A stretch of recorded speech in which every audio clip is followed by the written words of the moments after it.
Manifestation is nothing but you vibrating and aligning to the certain frequency you want to become. Okay. ഞാനിവിടെ ഈ vibration എന്ന് ഉദ്ദേശിച്ചത് നമ്മളുടെ തന്നെ ഫീലിങ്സ് ആണ്.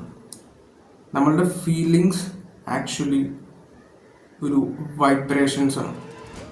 അത് ഒരു സെർട്ടൺ ലെവൽ ഫ്രീക്വൻസി വൈബ്രേറ്റ് ചെയ്യാൻ നേരത്താണ് നമ്മളുടെ ഓരോരോ ഇമോഷൻസ് ഉണ്ടാകുന്നത്.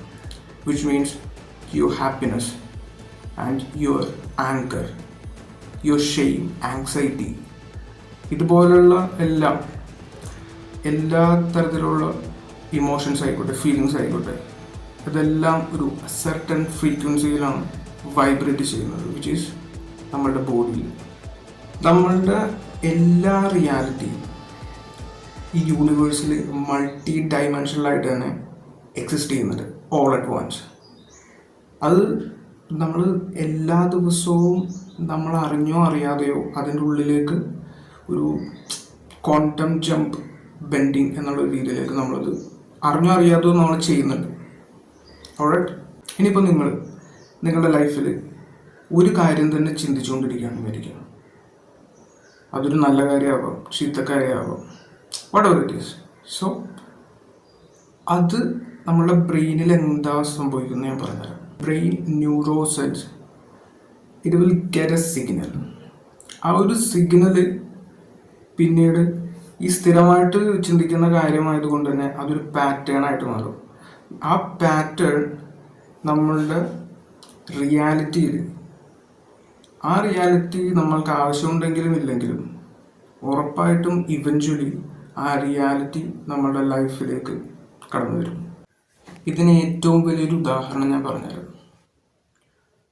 നിങ്ങളിപ്പോൾ സ്ഥിരമായിട്ടൊരു കാര്യം ചിന്തിക്കുകയാണെന്ന് വിചാരിക്കുക. നിങ്ങൾക്ക് ഒട്ടും ഇഷ്ടമല്ലാത്ത ഒരിക്കലും നടക്കാൻ പാടില്ല എന്ന് നിങ്ങൾ ആഗ്രഹിക്കുന്നൊരു കാര്യം. പക്ഷെ അത് നിങ്ങൾ ഒരു ഫിയർ മെൻ്റൽ സ്റ്റേറ്റിലൂടെയാണ് നിങ്ങളത് എപ്പോഴും ചിന്തിച്ചുകൊണ്ടിരിക്കുന്നത്.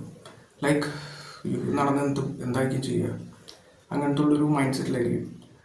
സോ നിങ്ങൾ ആ കാര്യങ്ങൾ ചിന്തിക്കുന്ന ടൈമിൽ എന്താണോ നിങ്ങളുടെ എനർജി ഫീൽഡ്, ഓക്കെ, ആ എനർജി ഫീൽഡ് ആക്ച്വലി എക്സിസ്റ്റ് ചെയ്യുന്നുണ്ടെങ്കിലും ഇല്ലെങ്കിലും നിങ്ങളുടെ ആ ഒരു സെർട്ടൺ ഫ്രീക്വൻസിയിലേക്ക് ആ എനർജി ഫീൽഡ് മാച്ച് ആയി കഴിഞ്ഞിട്ടുണ്ടെങ്കിൽ, ഓൾറൈറ്റ്, അത് ഫിയർ ആയാലും ഹാപ്പിനെസ് ആണെങ്കിലും നിങ്ങളുടെ ബ്രെയിനിലേക്ക് ആ സിഗ്നൽസ് എത്തും.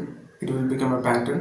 നിങ്ങളുടെ വൈബ്രേഷൻസ് വിച്ച് ഈസ് നിങ്ങളുടെ ഫീലിങ്സ് നിങ്ങൾ പുറപ്പെടുവിച്ചത്, ഓക്കെ, ആ റിയാലിറ്റി നടക്കാൻ വേണ്ടിയിട്ടുള്ള കാര്യങ്ങൾ അല്ലെങ്കിൽ സാഹചര്യങ്ങൾ, ആളുകൾ നിങ്ങൾ പോലും അറിയാതെ നിങ്ങളുടെ ലൈഫിൻ്റെ ഉള്ളിലേക്ക് വരും. സോ ഇവഞ്ച്വലി ആ റിയാലിറ്റി അത് എക്സിസ്റ്റ് ചെയ്യുന്നുണ്ടെങ്കിലും ഇല്ലെങ്കിലും അത് നിങ്ങളുടെ മുമ്പിലേക്ക് വരും. ഓക്കെ. സോ അതാണ് ഇപ്പോഴും എല്ലാവരും പറയുന്നത്, think positive, B positive. Okay. അപ്പം നല്ല കാര്യങ്ങൾ മാത്രം ചിന്തിക്കുക, നല്ല കാര്യങ്ങൾ മാത്രം നമ്മുടെ ബ്രെയിനിലേക്ക് കൊടുക്കുക. അത് പയ്യെ പാറ്റേൺ ആയിരിക്കും. Okay. So this is it.